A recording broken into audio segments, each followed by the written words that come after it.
মুসলমানটা অমুসলিমের উপরে জুলুম করছে। অমুসলিমের দোষ নেই, কিন্তু জুলুম করছে। শুনছো? তুমি যদি ওই জায়গায় মুসলমানটা সাথ দাও, মনে রাখবে তুমি শয়তানকে পাশে পাবে, আল্লাহকে পাশে পাবে না। এর নাম ইসলাম। তুমি মানো না তোমার ব্যাপার। কথা বুঝে আসছে আমার?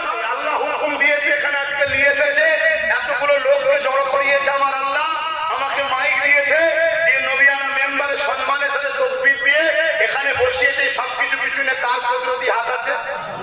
ব্যাস, কোনো মানুষের টাকায় হয়নি, কারো তেল মেরে কাজ হয়নি, সব আল্লাহর পক্ষ থেকে হচ্ছে। কথা বুঝে আসছে? কাউকে জানে না পয়সা কখনো আপনার সিদ্দিকি দেয়নি, ওজন সবার থেকে নিয়ে বুঝাইছে।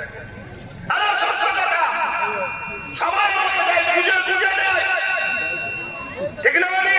কিন্তু এই সবটা কার ইশারায় হচ্ছে। অতএব তার হয়ে কথা বলতে হবে। অতএব তিনি বলছে আমাকে জালিমের সাথে কখনো পাবে না, আমি মুসলিমের সাথে থাকি। সে মুসলিম, হিন্দু হোক, আদিবাসী হোক, সাঁওতাল হোক, রাজবি হোক। তুমি হিন্দু দেখছো, আল্লাহ বলছে ওটা আমার সৃষ্টি। তুমি আদিবাসী দেখছো, আল্লাহ বলছে আমার সৃষ্টি। তুমি দেখছো সাঁওতাল, আল্লাহ বলছে আমার সৃষ্টি রে। এমনকি ঘৃণা পর্যন্ত করা যাবে। ঘৃণা পর্যন্ত নাকি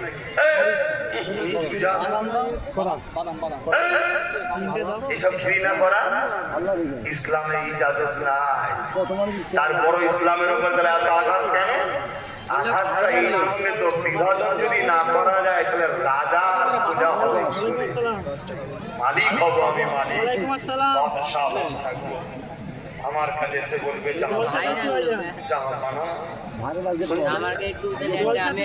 গরিব যদি না হয়, বিভাজন যদি না হয়, পূজা যদি না হয়, সব যদি এক হয়ে যায় তাহলে কে কে কাকে মানবে? ইসলাম হচ্ছে না, মানুষ সব এক। এবার মানুষের কর্মের মধ্যে ভালো মন্দ বিবেচনা হয়। কর্মে কেউ গরিবকে পেলে খাবার দেয়, আবার কেউ গরিবের একটা জায়গা ছেড়ে দেয়, কিন্তু কি এক ভালো হবে? তো যাক ভাই, সময়ের দিকে খেয়াল করছি, একটু হাজিরি দিয়েছিলাম, একটু আসলাম। বহুদিন পর আপনারা পেলেন, 15 বছর নাকি? তা আল্লাহ করে এখন তো রাস্তা ক্লিয়ার হয়ে গেছে নাকি? তবে কিন্তু পুরো ক্লিয়ার হয়নি, একটা কাঁটা হয়েছে, ঠিক না? তবে নতুন এসেছে, আমরা চাইব নাই প্রতিষ্ঠিত করব, সংবিধান প্রতিষ্ঠিত করব, তার কিছু চাই না। আমি বলবো না যে আমাদের জয়গান দাও, আমাদের কাছে মাথা টুপি দেশে তার গেল, আমরা বলবো না। আমরা ও সব আমরা করি নাকি? এই সব করেই তো মরেছে। ঘুমটা দেখে খুব ভালো লাগছে। হ্যাঁ, তাহলে আমাদের দোষটা কম নাকি? কেউ যখন দেখছে ঘুমটাতেই ভোট পেয়ে যায়, কেন চাকরি দেবো, কেন স্কুল দেবো, কেন ঘুমটা দে। আর যখন তুমি বললে ভাই তোর ঘুমটার দরকার নেই, আমার বাড়িতে অনেক ঘুমটালা রয়েছে, তুই আমাকে সংবিধান দে, আমার অধিকারটা দে, তাহলে দেখবেন আর ঘুমটা দেবে না। যে এসেছে তার কাছেও আমাদের মেসেজ এটা, সংবিধান প্রতিষ্ঠিত করুন। মানুষ মানুষের মতো করে তাহলে চলবে, দেশ দেশের মতো চলবে, আইন আইনের মতো চলবে। সংবিধান প্রতিষ্ঠিত করুন, তাহলে কোনো সমস্যা থাকবে না। আর সংবিধান যদি প্রতিষ্ঠিত না হয়, তাহলে একটাই মেসেজ দেবো, তোমার হয়নি যারা গেছে, যা আন্ডা ট্রাফিক হচ্ছে, আন্ডা বলবো তো, ডিম ডিম ডিম, যা ডিম ট্রাফিক চলছে বলার মতো নয়। তবে আগামী দিন কিন্তু ডিম আর পাওয়া যাবে না, তখন অন্য ট্রাফিক চলবে। কি ট্রাফিক বোঝে? অন্য ট্রাফিক চলবে। তাই বলবো, এসেছেন ভালো কথা, সংবিধান প্রতিষ্ঠিত করুন। হাওয়া চলছে, মেঘলা হচ্ছে, আসেন, সময়টাও সংক্ষেপ।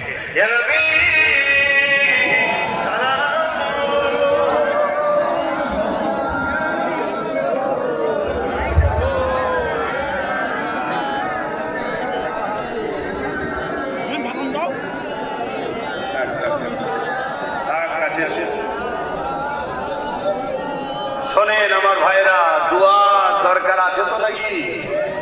কারণ ইদানিং দেখছি সালাম দিলে আবার কিছু ভাই আমার একটু সাইড হয়ে যাচ্ছে। তোমরা কি দোয়া টোয়া চাওয়ার বিরুদ্ধে নাকি? তো আবার অন্য কোনো ফেরকা তৈরি করে ফেললে নাকি?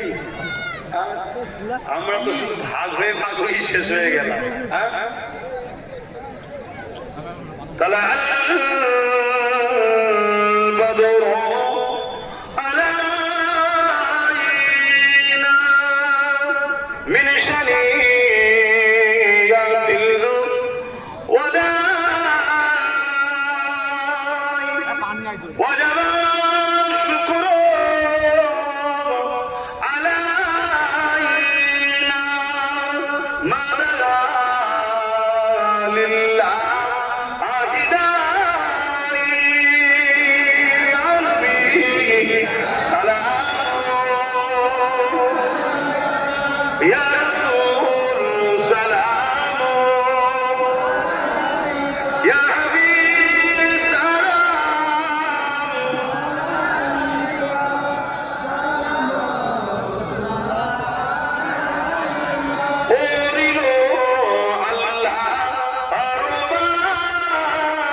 সকলে বসুন। বালাগাল উলাদি কামালিহি কাসাবাত তুজা বিজামালিহি।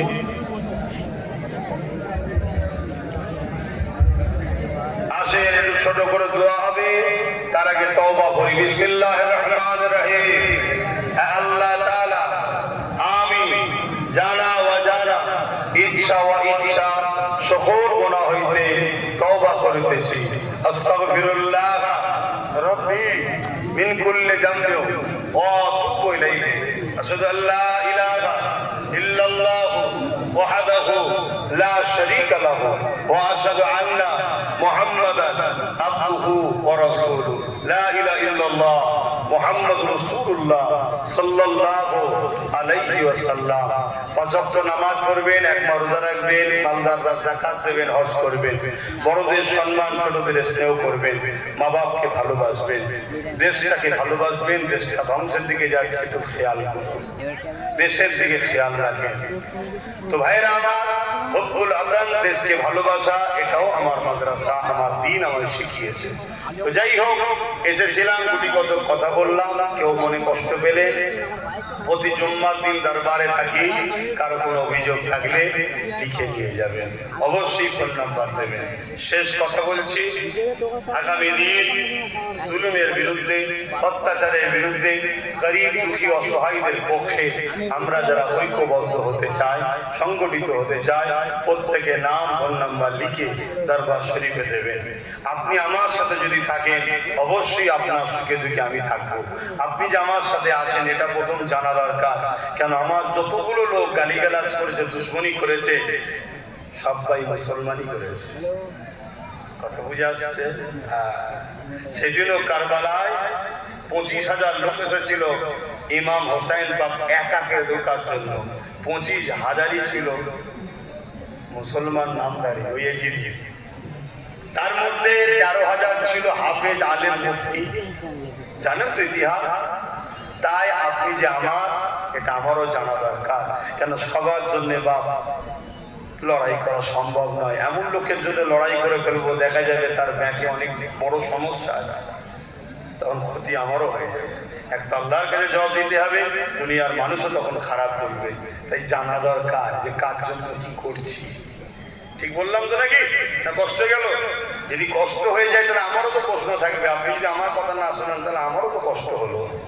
আপনার কষ্ট আপনার কাছে থাক, আমার কষ্ট আমার কাছে থাক।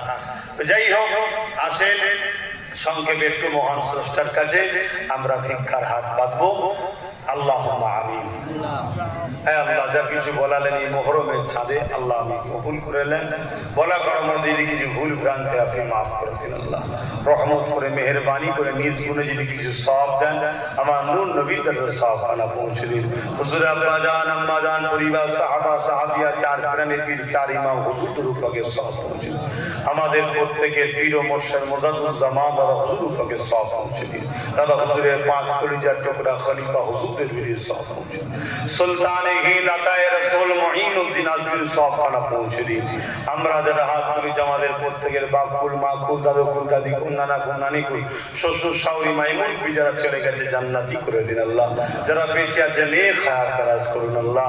तमाम বিশ্বের বুকে আপনি শান্তি দান করুন আল্লাহ। तमाम পৃথিবীতে ইনসাফ ইনসানিয়ত প্রতিষ্ঠিত করে দিন আল্লাহ। জুলুমকে আপনি খতম করে দিন আল্লাহ। অত্যাচারকে খতম করে দিন আল্লাহ। স্বৈরাচারী জালিম হুকুমাতদেরকে শেষ করে দিন আল্লাহ। আয় আল্লাহ, প্রতিটা মানুষকে বাঁচার শান্তিতে ব্যবস্থা করে দিন আল্লাহ। খাস করে আমার মহান মাতৃভূমি ভারতবর্ষে আপনি শান্তি দেন। আমার দেশের সার্বভৌমত্বকে আপনি নিরাপদে রাখেন। আমার দেশের সেনাবাহিনী, পুলিশ বাহিনী, বিএসএফ বাহিনী তাদেরকেও নিরপেক্ষ নিরাপদে রাখেন, সুস্থ ভালো রাখেন। আয় আল্লাহ, আমার দেশের হিন্দু, দলিত, আদিবাসী, সাঁওতাল, বাগদি, খ্রিস্টান, মতুয়া, শিখ, পাঞ্জাবি যত মানুষ আমার মাতৃভূমিতে বসবাস করে সবাইকে নিরাপদে নিরপেক্ষ ভালো সুস্থ রাখেন। প্রত্যেকের পেটে ভাত, পরনের কাপড়, ইজ্জতের সঙ্গে থাকার তৌফিক দিন। আয় আল্লাহ, ৭৯ বছর দেশ স্বাধীন হয়েছে, সবাই আমাদেরকে ঠকিয়েছে, তাই নিজেদের পায়ে দাঁড়াবার জন্য রাজ ক্ষমতা দান করুন আল্লাহ। আমার ভাই নওশাদকে আপনি কামিয়াবি দান করুন আল্লাহ। আয় আল্লাহ, ওকে রাজনীতির কামিয়াবি দান করুন, ওকে উঁচু পদে লিডার নেতা হওয়া মানুষের জন্য কাজ করার তৌফিক সুযোগ দান করুন। আয় আল্লাহ, আমি যে দিনের খেদমত করি, মানুষকে না এর পক্ষে সত্যের পক্ষে আহ্বান করি, আমার এই মেসেজকে আপনি কবুল করুন আল্লাহ। আমার এই বায়ান আলোচনাকে আপনি কবুল করুন আল্লাহ। আল্লাহ, আমার নলেজ স্টাডিকে কবুল করুন, সেখানে যত বাচ্চা পড়াশোনা করছে উচ্চ শিক্ষায় শিক্ষিত করুন, সমাজ জাতি মানুষের দেশের জন্য কামিয়াবি করুন আল্লাহ। আয় আল্লাহ, যে যা আসামি হাত তুলেছে কবুল করেন। হাসবুনাল্লাহু ওয়া নি'মাল ওয়াকিল, নি'মাল মাওলা, নি'মান নাসির। আল্লাহ, কোন শক্তির আশা আপনার কাছে চাই না, আমি আপনার সাহায্যে চলি, আপনার ভরসায় চলি, আপনি আমার জন্য যথেষ্ট। আমিন আমিন আমিন। আল্লাহ, দয়া করে যে যা দোয়া চেয়েছে প্রত্যেকের মনে আশাকে কবুল করুন। আয় আল্লাহ, আমার ভাইদের মধ্যে এক অসুস্থ আছে আল্লাহ, তিনিও দোয়া দরখাস্ত করেন, শেফা দান করুন আল্লাহ, তিনার শেফা দান করুন আল্লাহ। আয় আল্লাহ, আরো যে যা বিপদে আছে শেফা দান করুন, অভাবকে দূর করুন, পরিবার বাচ্চাদের হাসি খুশিতে রাখেন আল্লাহ।